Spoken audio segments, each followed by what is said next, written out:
si Hana. Hello, Kuya Will! Ilang taon ka na, Hana? 17, Will! Grade 12. Graduating din. Batang-bata pa, 17 years old. Bakit ka sumali dito sa Wawawin?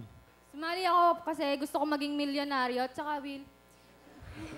Siyempre, nandito ka na, mangarap ka ng manalo dito, di ba?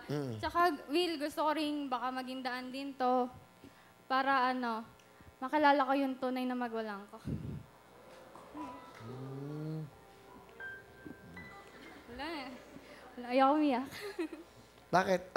Hindi mo ba nakita ang nanay mo? Hindi, Will eh. So, sino nagpalaki sa'yo? Yung mami ko po.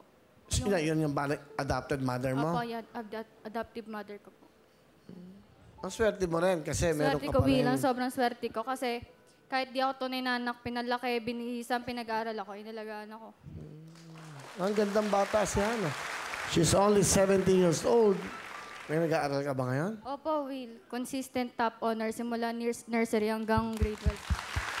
Consistent top honor, ha? Since nursery hanggang grade 12 ka ngayon. Opo, Will. Oo, Will. Ang ganda-ganda, no? Will, kala nila lahat ng ampon nagre-rebelde, pero hindi, Will. Mas thankful pa kami, mas grateful pa kami kasi kung wala nagampon sa amin, nasan kami, nasa lansangan kami na mamalimos, Will. Kaya mas okay na yung may umampon sa amin kaysa wala. Galing, eh. Sige, Hana. Sinong kasama mo? Pakilala mo. Pinakikilala ko nga po pala ang pinakamaganda kong nanay, si Nami Bebe! Ariel! Nanay Bebe! Kamusta? Magandang hapon. Ano gusto niyo sabihin kay Hana? Hana, anak. Kahit hindi ako nagluwal sa'yo, itinuring kitang tunay kong anak, higit pa. Napakagandang regalo ka sa akin ng Panginoon. Nagpapasalamat ako na ibinigay ka sa akin. Sobrang saya ang idinulot mo sa buhay ko. Lalo na pagka nag-uwi ka ng karangalan sa ating tahanan.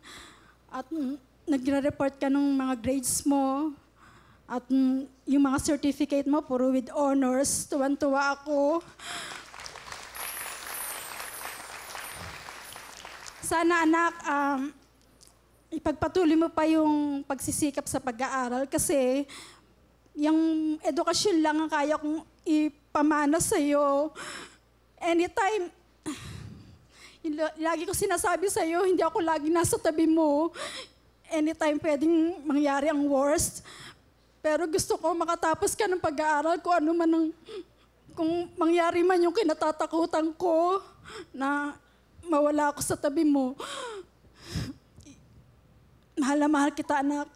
I love you. Alam mo, paano mo to? Check, sabihin mo sa Jessica Soho. Ang ganda ng story ng batang ito. Paano mo kay Miss Jessica Soho? Ha? Malay mo, that is one way, no? Na makita mo. Kasi hahanapin yan ng Jessica. Ibang researcher ng Jessica, talagang totoo ang sinasabi. Totoo kinukwento. So, tawagan niyo yung sa Jessica Soho. Ang ganda ng story ng batang to. Magbibigay inspirasyon ka sa mga katulad mo at sa mga taong buo ang pamilya. Hindi lang yung hiwalay. Hindi lang yung naging nangungulila. Dito ko lang inamin na ampon ako. Ha? Dito ko lang inamin na ampon ako. Bali, nung sinabi ko dito, tsaka lang nila nalaman na ampon ako. Parang nagdalawang isip ako. Pero, syempre, opportunity na rin. Tawa ko buhay. Mataba. Malusog. Mahinga pa. Nakakatuwa eh. No? Nakakatuwa at nakakapagbigay isip sa ating lahat na bigyan itong buhay pala. Na ngayon lang natin nadidinig kasi hindi naman to ng kwento. Wala naman scriptwriter dito. Wala naman kaming director na acting. Walang acting to eh.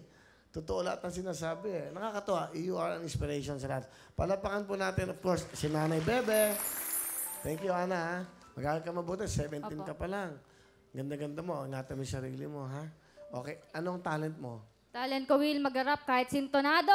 Ito na po. 7 years old. Honor student since kindergarten pa lang, ha? Please welcome. Okay? Nursery pa lang pala, no? Hana! Woo! Galing, ah. Naintindihan niyo ba yung sinabi niya? Galing, di ba? Alright. Halika na dito, John. Sama na kayo. Okay, Hana, meron kang 10,000! Thank you, Will!